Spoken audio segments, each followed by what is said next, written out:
Congressman Dean Phillips, great to see you here. Good to be seen. Oh, well, let me actually just start with this. What is your hope for the future? You were, running for president at one point. This is how things worked out. What do you think? My hope for the future is that we employ common sense and competency and respect, that we inspire debate, that we don't suppress competition. And when I say we, I'm talking about both political parties, and I'm talking about Americans, who I believe have to start participating more in a respectful fashion, get out and vote in primaries, and not be quiet when something's not right.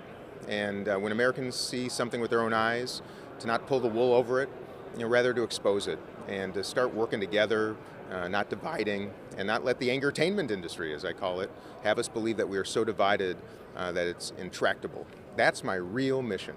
And it might sound strange coming from me, a Democrat at the National Convention, but that was my mission from day one. And that's my hope and expectation for the future, and I'm going to get to it. So, with respect to the vice presidential candidate Walz, he would be the third Minnesotan to become the vice president. Just get your thoughts on this. Yeah, as Senator Amy Klobuchar is fond of saying, in Minnesota, when we have babies, we put them on our laps and say, one day you too can grow up and be vice president of the United States of America. Somehow we grow good vice presidents, Walter Mondale, Hubert Humphrey, now potentially Tim Walz. And I think there might be a reason for that. Minnesota is an interesting state. We're respectful.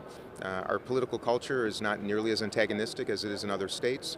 We have higher taxes, but we have clean water and clean air and good schools and good parks and good communities. And we face stresses like every community in this country, but we do it a little bit differently, and it seems to be a representation of the Midwest, which often is underrepresented in American politics. So I'm really pleased, frankly, to see both tickets, have vice presidential candidates that are not from, New York or California. And I think that's healthy. And I'm excited to see J.D. Vance and Tim Walz debate. I think Tim Walz is a National Guardsman, a teacher, comes from rural America, knows how to plow his driveway and fix a lawnmower. And his superpower is just normalness. He served in essentially a red district in Congress, moved a little left, of course, as governor of Minnesota.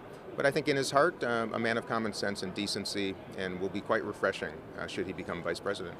So, and what do you think about President Biden, passing the torch? He says it was the best decision he ever made to endorse Kamala Harris, the vice president, for this role. Well, first of all, I celebrate it, of course, because that was my fundamental mission, to inspire that very decision. Do I wish it had happened sooner? Of course I do. Do I wish it had been done in a way that would have promoted competition and inspired it? Of course. But I'm pleased that it happened. And it doesn't happen much in human history where those that have great power electively forego it, and whether by pressure or by personal decision. So I'm pleased, and my mission was to inspire the very energy that's palpable in this building right now. Of course, you were running for president at some point. You think there will be any possibility of that in the future?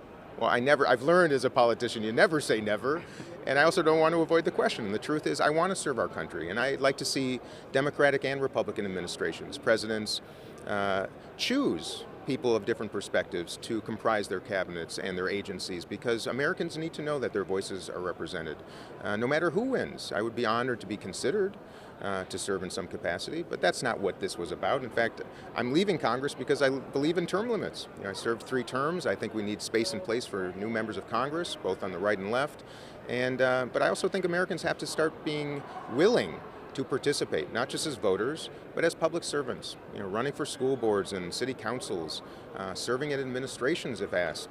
That's how this democracy can survive and thrive, and participation is the vitamin. So I'd always be considerate of that invitation. Congressman Phillips, thank you so much. Thank you so much.